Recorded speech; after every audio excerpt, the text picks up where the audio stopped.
betu kabuka onayo ekamwisaka bai atana tangwa pasi makoti mangaite nyoso na kosala alongisaka bai oye azali zambe na bolingo loboko nayo ekamwisaka bai atana tangwa pasi makoti mangaite.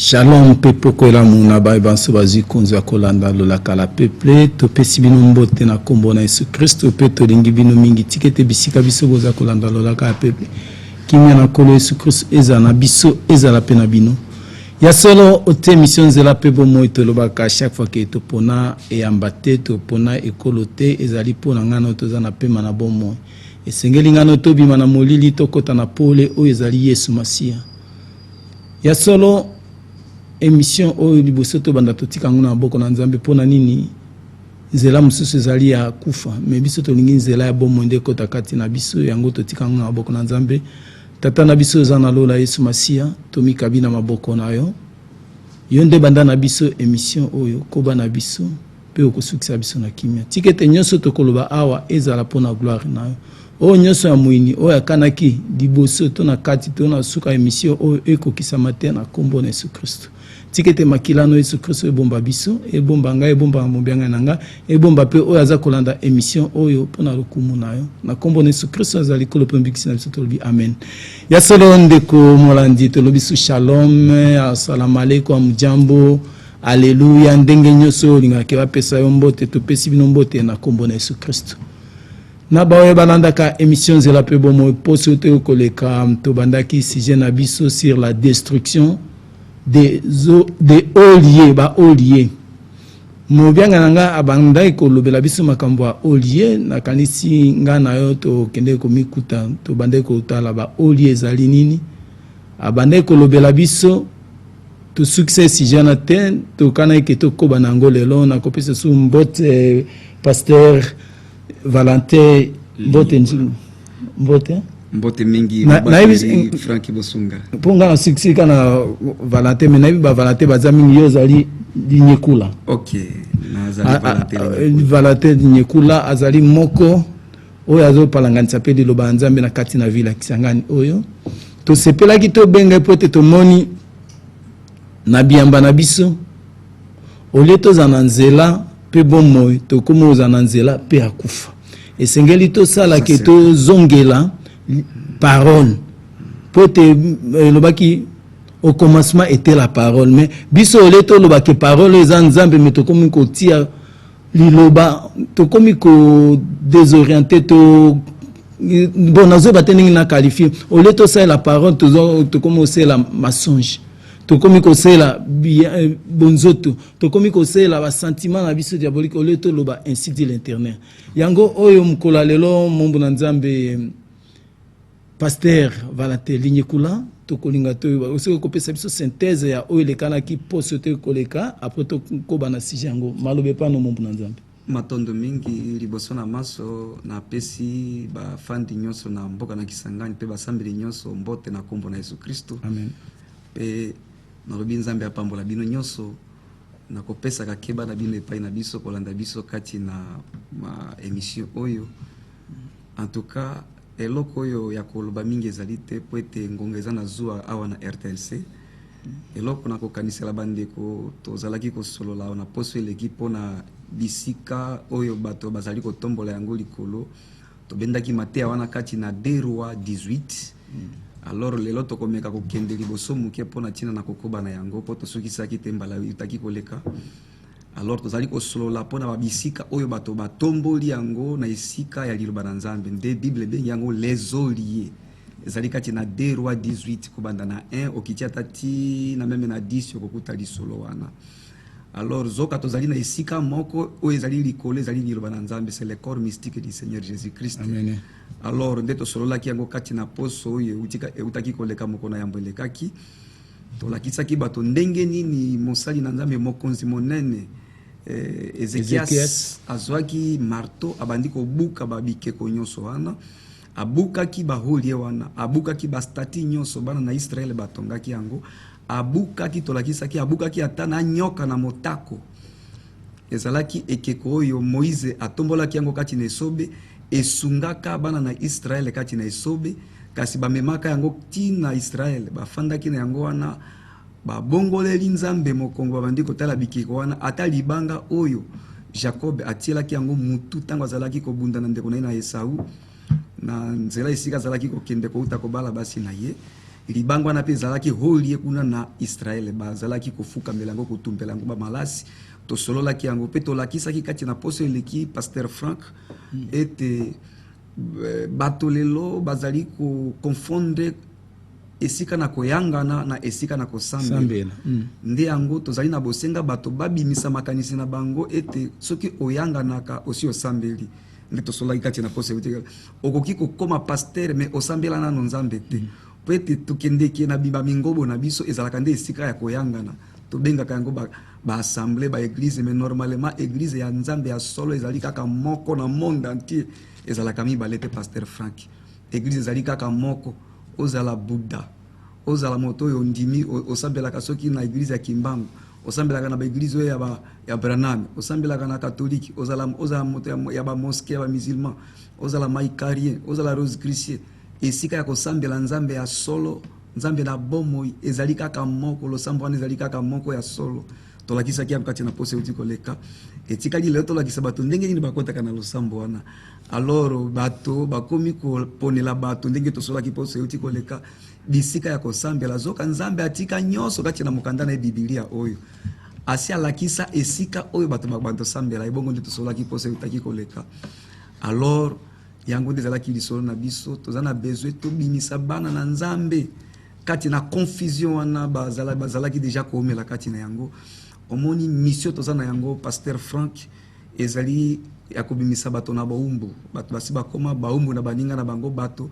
zoka Nzambe akelaki biso na elilingi na ye tango ayaki na mokili Jean-Baptiste alakisaki biso na ye Nzambe elongo moko na biso Emmanuel alakisa voici l'agneau de Dieu qui ôte le péché du monde Nzambe akelaki biso na elilingi na bapate pate akambemaka pate aleisamaka pate amileisaka te pate amikambaka te tokokambemaka sina nani tokokambema na moto te biso nyonso awa tozali bapate ezala yo Pasteur Frank ezala ngai tozali bapate na Nzambe amen tokokambema na nani na évêque na pape na archevêque na bishop toza kokambema na ye moko Nzambe na liloba na Nzambe alors Nzambe aboya moto akonzama na moningane moto kati na makambo na losambo Nzambe alinga ete ye mokambi nde akonza biso parce que tobengaka le Seigneur est notre sauveur azali sauveur na biso pe azali Seigneur na biso lingi koloba azali kolo pe mokonzi lingi koloba oyo azali kokonza biso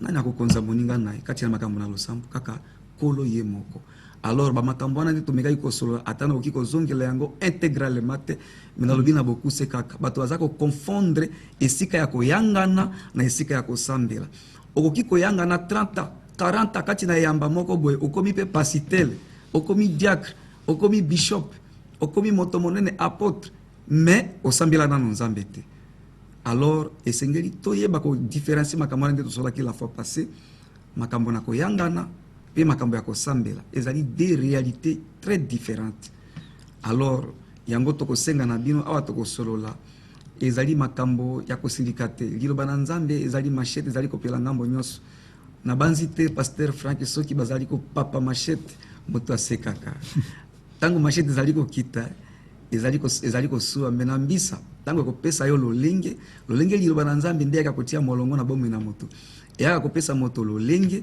yeba ikela yango piko tango tokosolola omoni soki moto aumeli kati na boumbwe po abima na boumbwe ezalaka problème omoni meme tango Noé abandaki Pasteur Frank kopeta kelelo kolakisa bato ete matata ezali koya bato bazalaki kososola ete bato bameseneki na ambiance bameseni na makambo na bango mais Noé ateyaki pendant 120 ans Bible elobi bongo 8 personnes pamba nde babikaki na mate ya Noé memema na tango na Moïse aye komimisa bana Nisre na boumbu komimisa bango na boumbu mais azalaki toujours incompris asosola makite kino mokolo bakatisaki mai na monana nde bayaki kososola solo Nzambe atindaki moto oyo c'est pourquoi Pasteur Frank soki moto asi aumeli na boumbu amonaka boumbu lokola vie normale lokola bato basi baumeli na basysteme wana ya kosambela kokonzama na bato kati na makambo na losambo ya kosambela.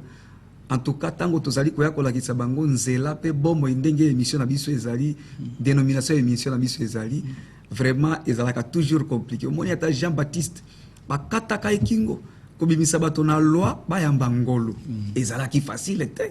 Bato bamesa na bango kubuma banyama kotumba bambeka kokata bangombe kopesa bambeka ba pigeon papambola mwana ba pigeon ba biloko na misiko ba ai kolakisa bango pate ya solo makambo pona tango wana moto nyoso zalaki na mozuite nde Nzambe amonaki te esengena ki ndeko mipesa ngai moko lokola pate na bomoi molongoli na masumu na bato na mokili.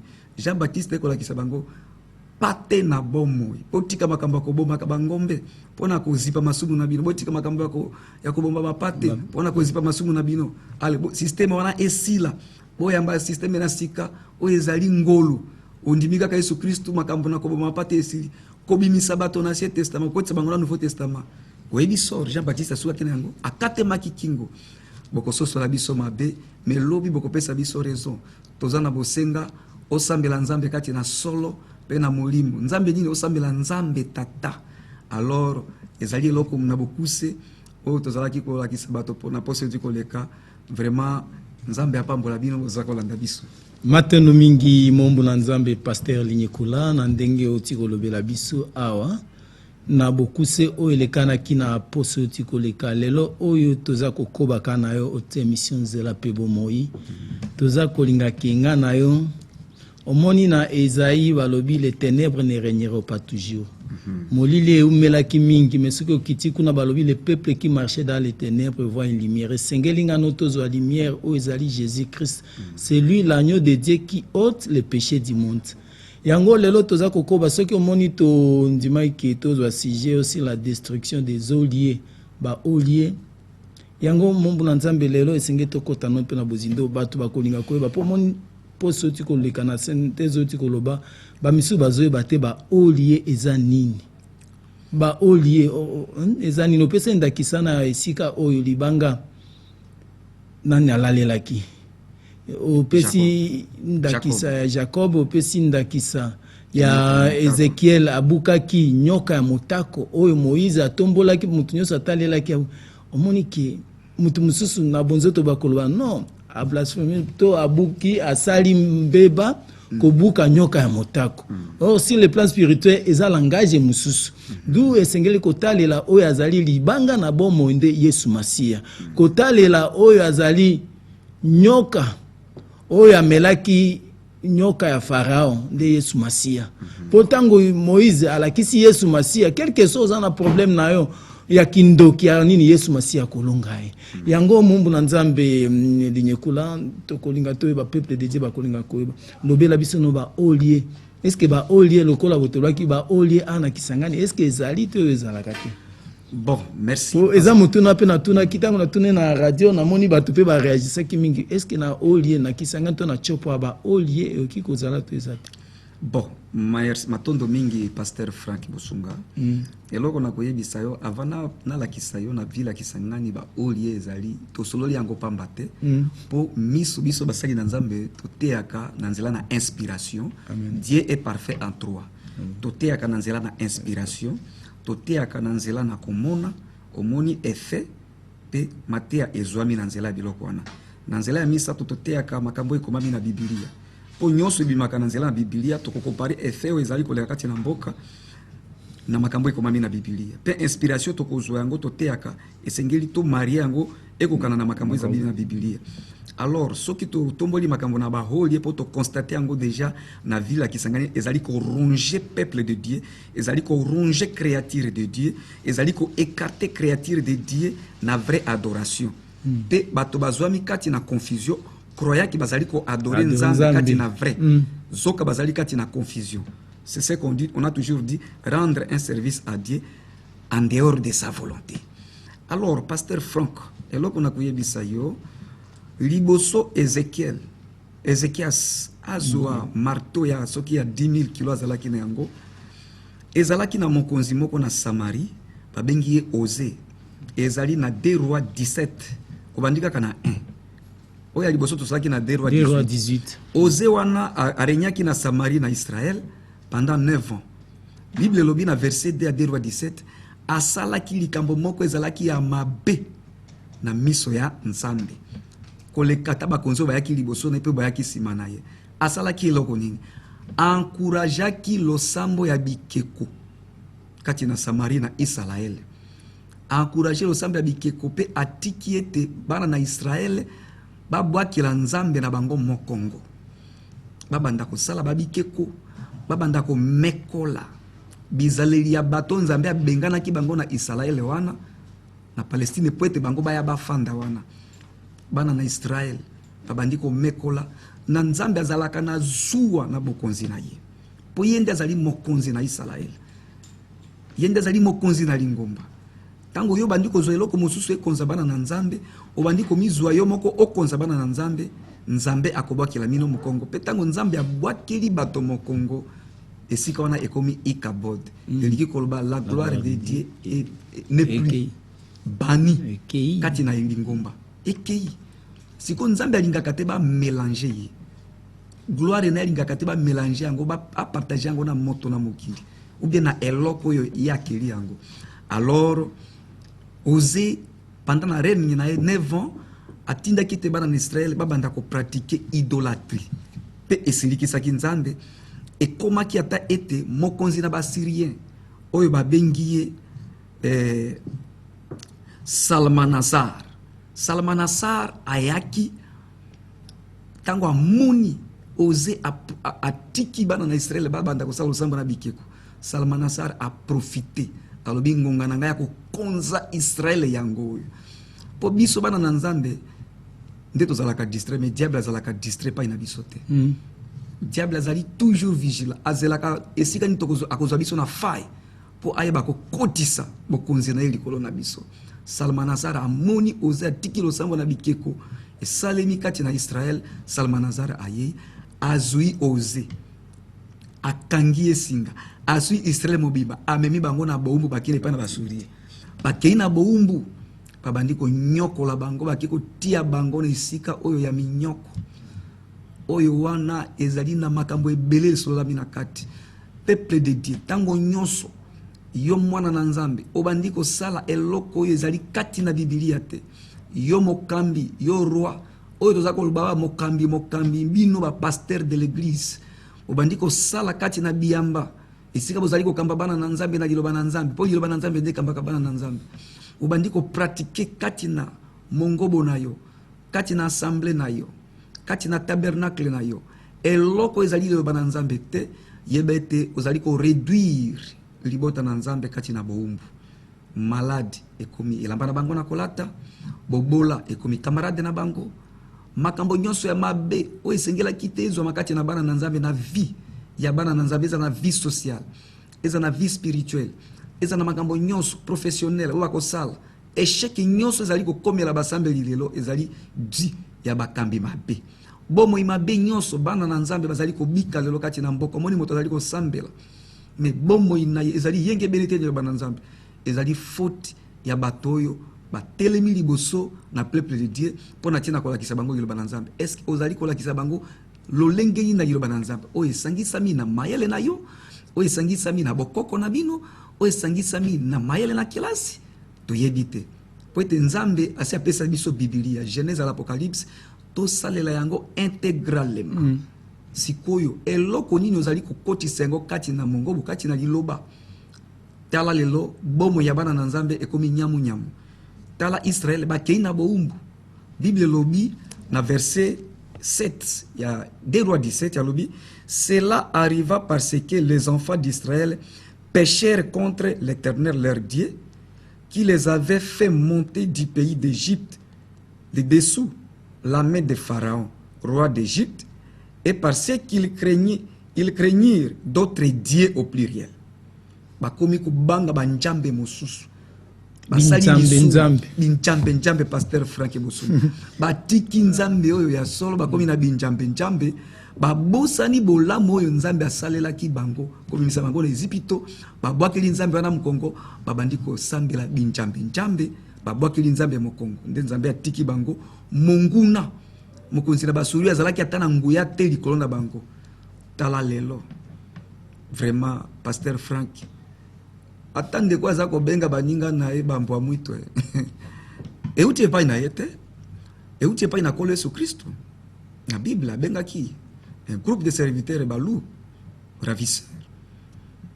Nakopesa mwanda bona raison parce que makambo tozali komona lelo kati na basali na Nzambe o bazali ba pasteur bakambi na ba mongobo bazali ko sala yango kati na ba mongobo ezali très déplorable yango ezali ko réduire bato kati na boumbu. C'est pourquoi bazwaki Israël Samarie na mokonzi na bango bakendeki na bango na boumbu bakomi ko futisa bango pako. Esika wana makambo na kosolola tango nazali kosolola moko bala moko ezako yo kama mbala mibale kati na bato bazana molimo mosantu kati na bango. Alors bakei na boumbu babandi konyokwama bakei kuna atindeli bango mbasali na Nzambe pona ko avertir bango babima kati na ba makambo na ndenge tozali koya awa Pasteur Frank. Toye na message ya avertissement. Toye na message ya kosunga yo oyi na bisote. Poete kati na Bible eloba miboye Pasteur Frank. Soki totangi kati na Matthieu chapitre 10 verset 26 à 27 Pasteur Frank. Bible elobi boye. Ne craignez donc point car il n'y a rien de caché qui ne doivent être découverts. Bobanga te bana na Nzambe eloko moko te akobombana ekozanga komona na polele. Awa tozali kosolola nzela pe bomoi. Biso tozala kolakisa bino nzela toza banguna na bino te tozala kolakisa bino nzela pe bomoi eza moto mosusu te kaka Yesu Kristo. Amen. Ni des secrets qui ne doivent être connus. Pa pasteur eloko atamo kote ya kuku boko sala ekozanga kobombana. Biblia eza lokola bilanga na nguba ata bebe ya emwa soki alali kati na bilanga na nguba mokongole kozala libanda. Pasteur atosa likambo na sena mai atosumba mukinja na sena mai ekoyeba na likolo koto na libongo tokozala. Tokoyeba ete moto abomba mina sena mai asia sumbi mukinja.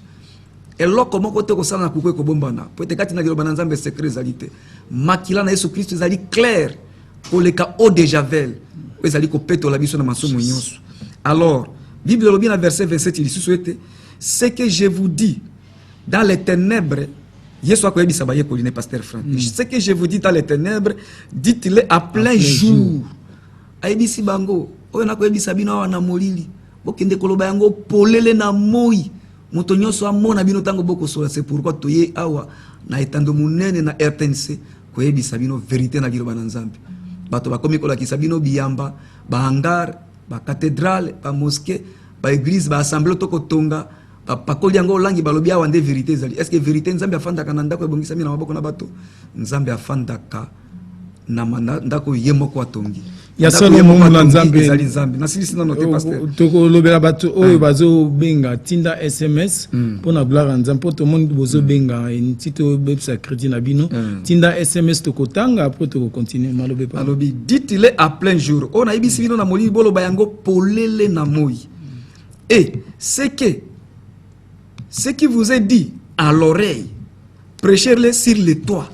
Yesu ebisi baye ko oyo ngana ebisi bino na matoi bo matango na likolo ya ndako bo ganga bo solola. C'est pourquoi peuple de Dieu basambeli na vila Kisangani na ye likolo na ndako monene ezali RTNC na ye ko gangela bino na ye ko yebisa bino vérité na ye ko beta kelelo lokola Jean-Baptiste alakisaki bino voici l'agneau de Dieu nakola kisabino moto mosusu te nakola kisabino holie mosusu te si ce n'est que le Seigneur Jésus-Christ. C'est pourquoi Pasteur Frank tozongi na Deroi 17 bana na Israël esengela ki Pasteur bakende na boumbu likambo nyonso ezali kokomela biso basambeli lelo ezali pona nini to si to tiki quelque part liloba na Nzambe po Nzambe alingaka te basangise meme na iota moko oyebi kelelo soki tozana ba cimetière lelo soki tozana ba hôpital tozana ba morgue lelo po tozwa esengeli tokomi ba débrouiller zoka Nzambe akelaki biso ete poete yako kisela biso nyonso akelaki biso na lolenge na bapate tokomi komi lukela pona nini pona ko interpréter ka liloba na Nzambe moko mabe oyo ezalaki mal interprété na langane den na évêque Satan tango ateyaki mama na biso Eve azakolakisaka elilingi na lingomba un faux pasteur tango atei église mwasi nde lingomba évêque Satan nyoka tango ateya ki eve mabe a interpréter ki liloba na Nzambe kaka moko mabe kuna na elanga na Eden ekotisa ki kufa. Pasteur zonga sima zwa Biblia kota kati na mabanzo na yo kanisa eloko nini yoko sala kati na lingomba na Nzambe ba pratique nini sokoti na lingomba na Nzambe tala bénédiction ezali coupé tala vie spirituelle ezali coupé kati na peuple de Dieu bato bako sambela bako bazako kende na mayangani kanisa te bako sambela Nzambe vie na bango ezali mabe koleka ta bato bakende na losambo te. Pourquoi ça pasteur na édition pasteur ezali accident spirituel ozo maliboso na un pasteur ou bien mosai na Nzambe ezali ko teli na Nzambe sangitsa na maele na moto na maele na classe ezali ko bebisa moto mabe koleka bangi nde ezali ko bebisa bato liloba na Nzambe soki eteyami mabe ezali ko yeisa lano kufa au moins ata moto ameli jamba epesie pa comportement moko vide mais liloba na Nzambe limbola maki mabe na elanga Eden epesi kufa. Alors yango nde sala ki ete bana Israël bakende na baumbu. C'est pourquoi Ézéchias ayaki na marteau Bible lobi tola na 2 Rois 18 ayaki na marteau munene abandi ko buka bikeko nyonso abuki tina nyoka na motako. Bible lobi ete et il fit ce qui est droit aux yeux de l'Éternel. Pona ko buka kaka bikeko wana entièrement comme il avait fait son père David. Asali makambo malam ndenge ka tatane David asalaki. Il disparaît les holiers, brisa les statues, abattit les idoles et mit en pièces les serpents d'airain que Moïse avait fait. On est dans le verset 4. Et les enfants d'Israël avaient jusqu'alors brûlé le parfait devant lui.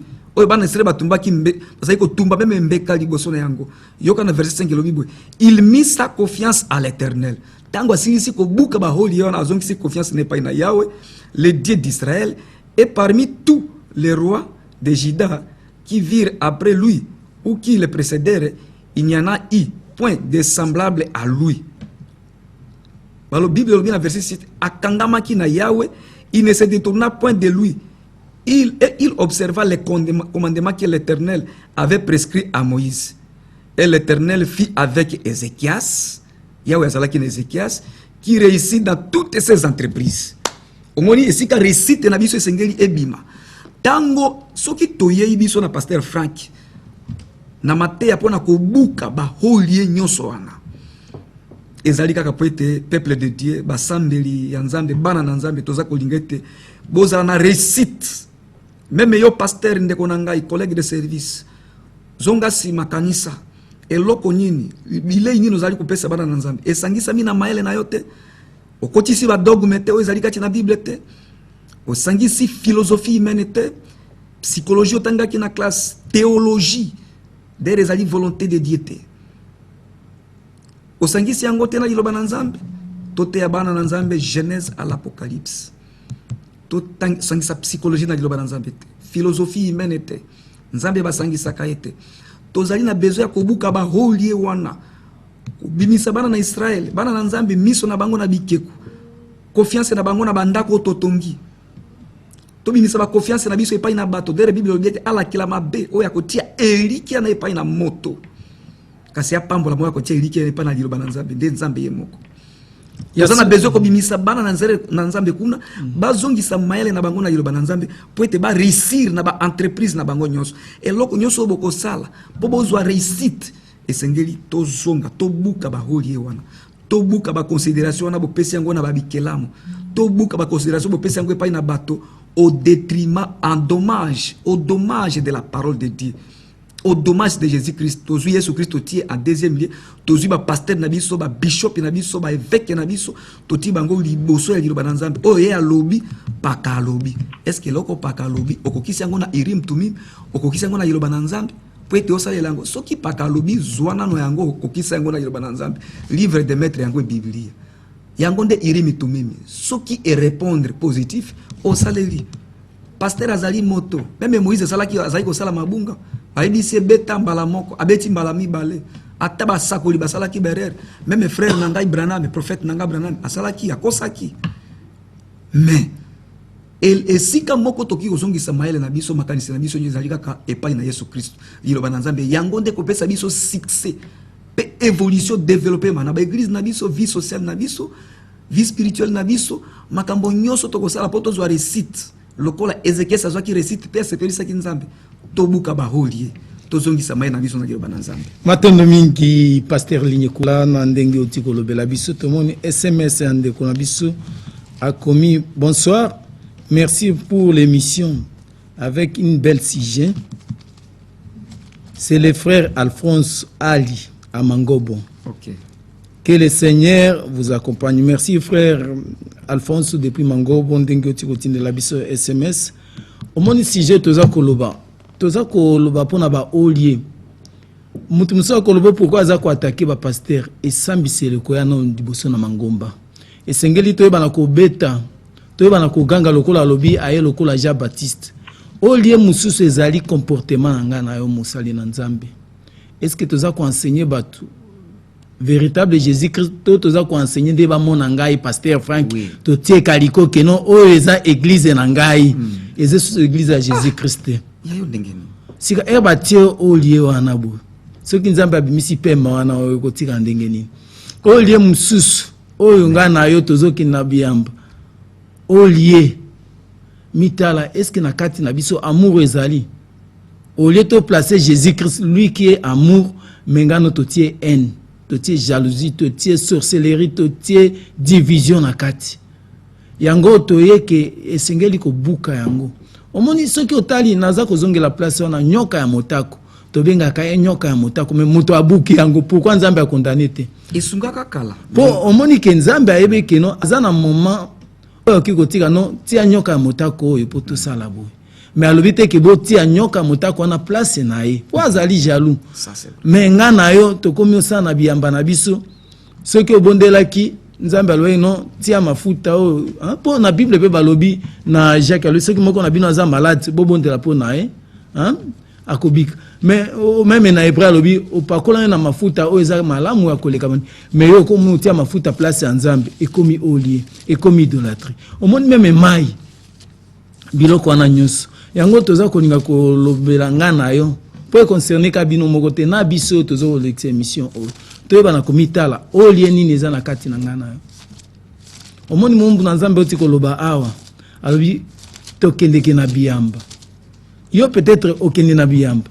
Est-ce que si on dit mais là Jésus-Christ lokola Seigneur et Sauveur oza kokende est-ce que yo okomi lelo archibishop potoninga mingi ba grade archipape évêque au mona mutu mususu ko benge évangéliste alo binga na évangéliste te na zandeni o benge nyonso za ba ministère moko te aza Nicolas Moninga non mais okomona ke non l'église na biso au mona église mususu zaka na kati na bango zaka église ba docteur ya parole biso nini finalement on moteba biso awa tolingi ke Nzambe asunga ba olie oto tiaki na bandako na biso na biyamba na biso okomona mutu olia ti ata neti ba pesa photo neti ya Jésus Christ kuna me ya ti photo na ende munene yango nde komi olie na ye.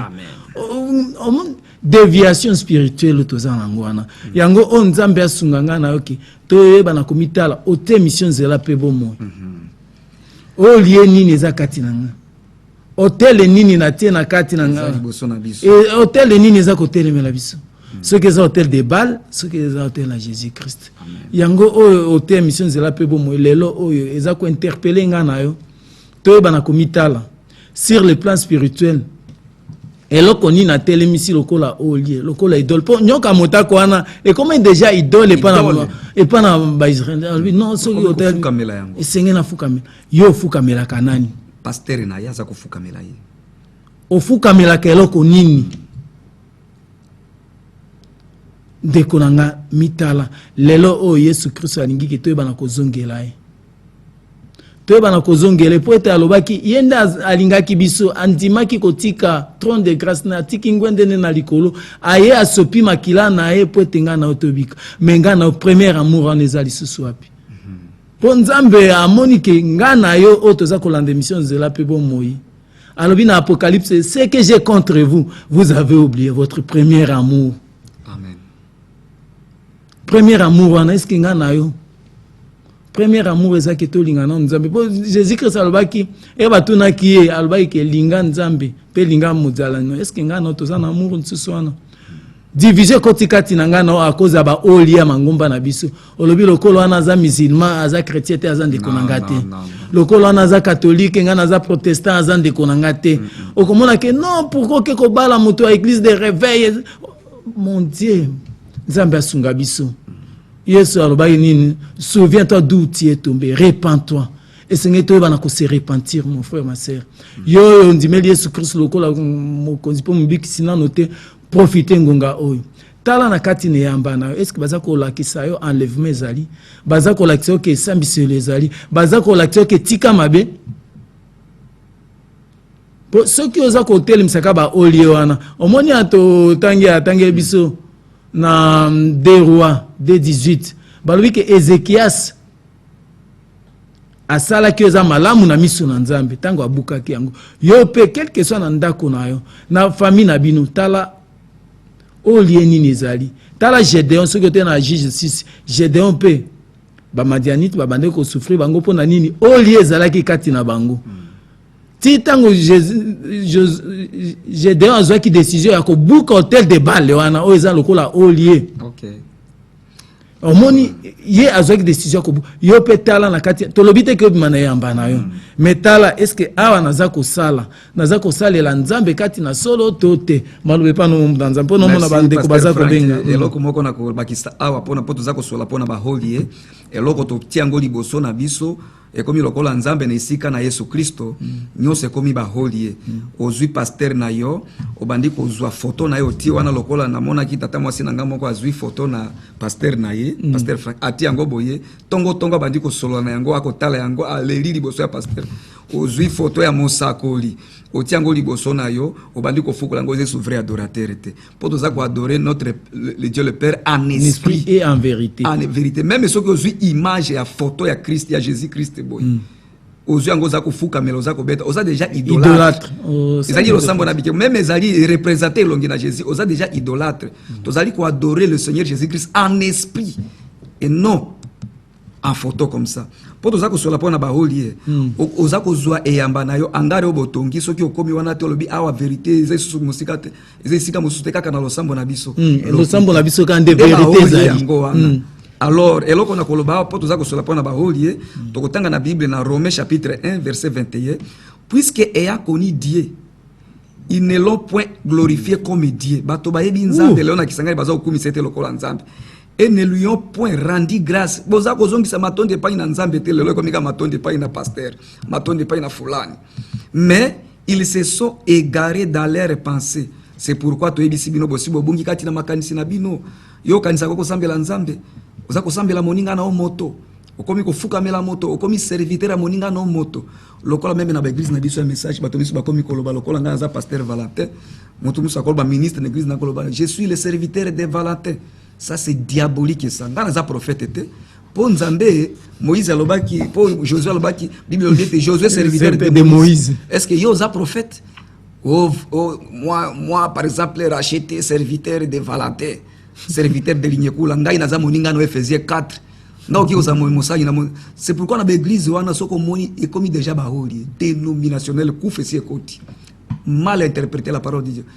Lokola l'église ngani naza pasteur naza na frère Richard Ekolo racheté Juma azawana lokola serviteur de Dieu atam kolomoko te koyoka ya kolbaki no je suis le serviteur de Valentin même na l'église na biso message molimo mabe wana ekoti moninga nawe Ephésiens 4 yoko benga serviteur na ye ezali mabe alors yoka ndenge Bible za koloba et leur cœur sans intelligence a été plongé dans les ténèbres batoana mayele ezali motema ezangi mayele bakoti kati na molili se vantant être sages, ils sont devenus des fous. A comment lokola zana boanya ngai nde asien évêque boena boy zoko za moto ya liboma. Ngai nde numéro 1 pasteur ya liboso ozana liboma Bible bengio fou. Yo kanzo za sage za fou. Na injiro te zali qualification biblique. Et ils ont changé la gloire de Dieu incorruptible en image représentant l'homme corruptible. Ba bongoli kembo na nzambe pasteur Frank nzambe azali na libebi te bazui elilingi na ba pasteur na bango ba pesi ba représenter homme corruptible ba tomboli ko le nzambe azali incorruptible des oiseaux des quadrupèdes et des reptiles bazui ba mongobo ba nyama ba ndeke ba photo ba tomboli yango na sika ya kembo na nzambe yoka ndenge na verset 25 lobi eux qui ont changé la vérité de Dieu en mensonge. Wow, pitié. Moto azako sala makambo ya malamu ba bengi moto mabe. Et qui ont adoré et servi la créature au lieu des créateurs. Oza komona ba lieu bokomi ko adorer, bokomi ko servir bikelamu esika na ko salela mokeli na yo Bible lobi ko na suka amen. Lokola baba mibenga ka serviteur de frère Valentin. Serviteur de Bosunga, Franck. Ozalaka na ba serviteur te, baza ba collègue de service. Biso nyoso ba serviteur. Ndeko na ngai ozali mwana mobali na Nzambe ozalaki kati na ignorance. Okanisa ki ozali sage mais ba Bible bengi fou. Bimana foli wana pona kokuzwa moto tomboli moninga no serviteur de Dieu nesika na Nzambe okomi komiloba o racheter yuma serviteur de Valentin linyekula ozalaka serviteur na ngai te. Tika ko benga pasteur na yo patron na yo kati te bongo te wana nyoso ezali baoli c'est pourquoi pasteur na eloko nanga objectif nanga ezali boye to se ranger na ngambo ya Yesu Kristo. Amen.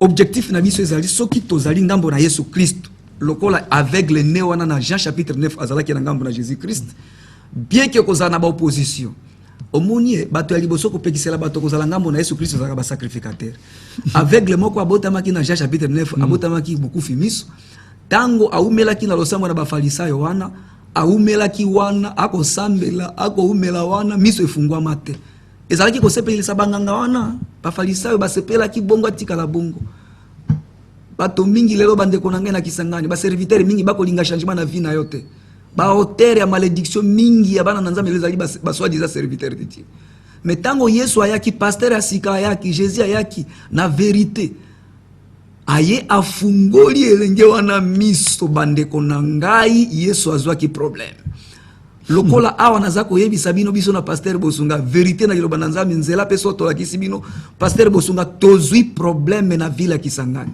bato liboso ko ina biso ezali ba pasteur batambi na mama ngomba ndenge bazalaki déjà ko ina Jésus Christ kino babengi aveugle ne wana ko baanta ko interroger boko zwa problème tango boko seralie kati na matea oyo tango boko buka baoli wana boko déconsidérer ba biloko batomboli liboso na bino baluki ngambo na liloba boko zwa problème na biamba na bino kasi boyi kapiko lokola aveugle ne wana aika kipiko ba intimidaki même ba parana na lokola babanga ki loi ekoya ki na Israël motonyoso akobenga Yesu Kristo lokola mwana na Nzambe bakobengana na synagogue poete comportement ba pharisés zalaka ko excommunier ko livrer bato ko benga na bato na biamba soki bazali ngambo ya liloba lokola nga pasteur na ko ba matabana par expérience esika na utaki bakupaki na nga communion poete na sala ki elambo poete na teili liloba na Nzambe na moni jeune ministre na tika na losambo na sungi bana na Nzambe na mbongo ya offrande et poete linga problème kaka na biamba na biso ya bato ya message Abraham. Ce sont là les pharisiens bakanisa kete oh tokolati se kanjo ya moindo yo kolati sa mwana na Nzambe kanjo nzoto nyoso elata kanzo na moindo te pasteur Frank en tout cas ba farisayo bakufaki mais molimo na bango za kotambola lelo pe zamba farisayo na Kisangani bango nde ba holie genome wana tango afungwa makimiso tino basali na banganga Nzambe débat baibisi bango te yo za kotombola moto wana za moto na masumu aibite ngana aibite moto na masumu Nzambe ya nolaka ete eloko monga na aibi afungoli ngamisi bako ba pesa kembo epai na Nzambe alobi te biso to boni boza ko kakambianga aibisi bango poni ani boza bolingi pe boza ba yekoli na balobi te biso to za ba yekoli na ete biso to kozande ba yekoli biso to za ba yekoli na Moïse bato balingaka bazala bato na moto esika bazala bato na Yesu tala ba farisien ndenge ba yanoli mwana wana croyait que ba yebi liloba na Nzambe okanisa te ki yo lokolo bandaka kotea tango frère Branham bandaki kotea tango yo bandaki kotea soki na 1960 bandaki kotea tango nini ou bien tango ya Pape Jean Paul de tango yondo zali te Bible lobi bato ya liboso bakozala bato ya suka. Est-ce que pasteur on dit makambo les premiers seront les derniers les derniers c'est boye bakaete bino bato ya liboso Bible c'est loba bakozala bato ya suka biso bato yesima Bible lobi tokoleka liboso. Alors peuple de Dieu tozana zo na binote boy na bisote toye kosunga bino bobi na boumbu na mangomba matendo mingi na moni réalisation balobeli biso ngonga na biso ekoki émission nzela pe bomoyo mon numéro aneza numéro ya émission nzela pe bomoyo soki kolinga ko pesa ba suggestion na yo ozani okomeli biso na SMS to ko benga biso après émission ekozala malamu topesi bino rendez-vous semaine prochaine, même heure, même chaîne. Nzambe apambola bino. Bye. Bye.